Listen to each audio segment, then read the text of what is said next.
साथियों, आप सबको मेरा नमस्कार। साथियों, एक बात बताइए, हम लोग प्रतिदिन बहुत सारे काम करते रहते हैं, कुछ अच्छे और कुछ बुरे भी।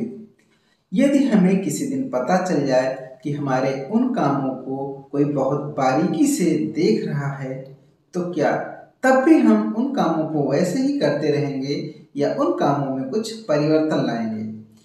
तो आइए एक छोटी सी कहानी के माध्यम से इस बात को समझते हैं। मैं हूं शैलेश कुमार सिंह, आप देख रहे हैं सुपर संवाद। चलिए कहानी शुरू करते हैं। तो कहानी शुरू होती है। एक दिन सुबह सुबह दरवाजे की घंटी बजी। दरवाजा खोला तो देखा एक आकर्षक कदकाठी का व्यक्ति चेहरे पे प्यारी सी मुस्कान लिए खड़ा है। मैंने कहा, जी कहिए। तो उसने कहा, अच्छा जी, आप रोज हमारी ही गुहार लगाते थे और आज जब मैं आ गया तो आप स्वागत भी नहीं कर रहे हैं। मैंने कहा, माफ़ कीजिए भाई साहब, मैंने आपको पहचाना नहीं। तो वह कहने लगे, भाई साहब, मैं वह हूँ जिसने तुम्हें साहेब बनाया है। अरे ईश्वर हूँ, ईश्वर। तुम हमेशा कहते थे ना, नज़र में बसे हो पर नज़र नहीं आते। लो मैं आ गया। अब आज पूरे दिन तुम्हारे साथ ही रहूँगा। मैंने चिढ़ते हुए कहा, ये क्या मजाक है? अरे मजाक नहीं, सच है। सिर्फ तुम्हें ही नजर आऊँगा, तुम्हारे सिवा कोई नहीं सुन पाएगा मुझे। कुछ कहता इसके पहले पीछे से माँ आ गई। अकेला खड़ा खड़ा क्या कर रहा है यहाँ? चाय तैयार है, चल आजा अंदर। अब उनकी बातों पे थोड़ा बहुत यकीन होने लगा था और मन में थोड़ा सा डर भी था।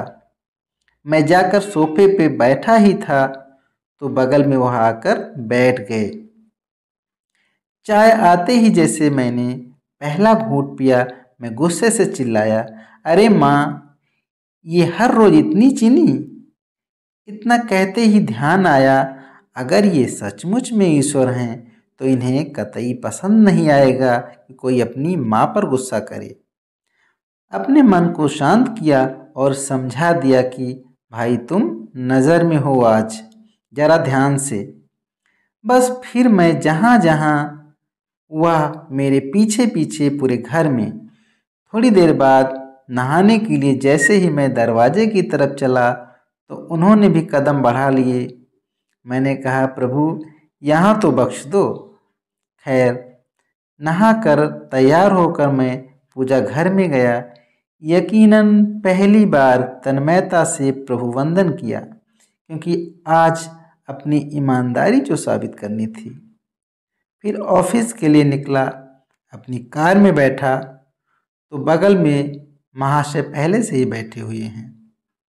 सफ़र शुरू हुआ तभी एक फ़ोन आया और फ़ोन उठाने ही वाला था कि ध्यान आया, तुम नज़र में हो।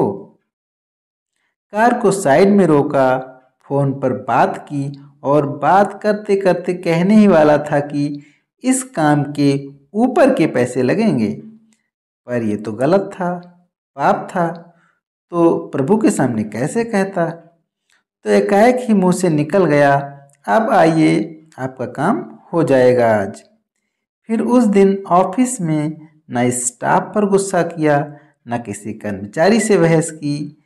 20-25 गालियां तो अनावश्यक निकल ही जाती थी मुंह से, पर उस दिन सारी गालियां कोई बात नहीं, इट्स ओके में तब्दील हो गई। वह पहला दिन था जब क्रोध, घमंड, किसी की बुराई, लालच, अपशब्द, बेईमानी, झूठ, ये सब मेरी दिनचर्या का हिस्सा नहीं बने। शाम को ऑफिस से निकला, कार में बैठा तो बगल में बैठे ईश्वर को बोल ही दिया, प्रभु सीट बेल्ट लगा लें, कुछ नियम तो आप भी निभाएं। उनके चेहरे पर संतोष भरी मुस्कान थी। घर पर रात्रि भोजन जब परोसा गया तब शायद पहली बार मेरे मुंह से निकला, प्रभु आप पहले आप लीजिए। और उन्होंने भी मुस्कुराते हुए निवाला मुंह में रखा। भोजन के बाद माँ बोली, पहली बार खाने में कोई कमी नहीं निकाली आज तूने। क्या बात है, सूरज पश्चिम से निकला है क्या आज? मैंने कहा, माँ, आज सूर्योदय मन में हुआ है। रोज मैं महज खाना खाता था, आज प्रसाद ग्रहण किया है। माँ, और प्रसाद में कोई कमी नहीं होती। थोड़ी देर टहलने के बाद अपने कमरे में गया। शांत मन और शांत दिमाग के साथ तकिए पर अपना सिर रखा तो ईश्वर ने प्यार से सिर पर हाथ फिराया और कहा, आज तुम्हें नींद के लिए किसी संगीत, किसी दवा और किसी किताब के सहारे की जरूरत नहीं है। गहरी नींद गालों पे थपकी से टूटी। कब तक सोएगा, जाग जा अब, माँ की आवाज़ थी।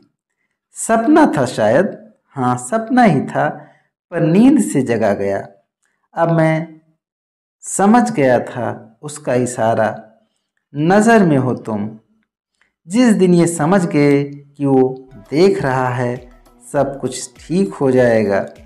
सपने में आया एक विचार भी आंखें खोल सकता है।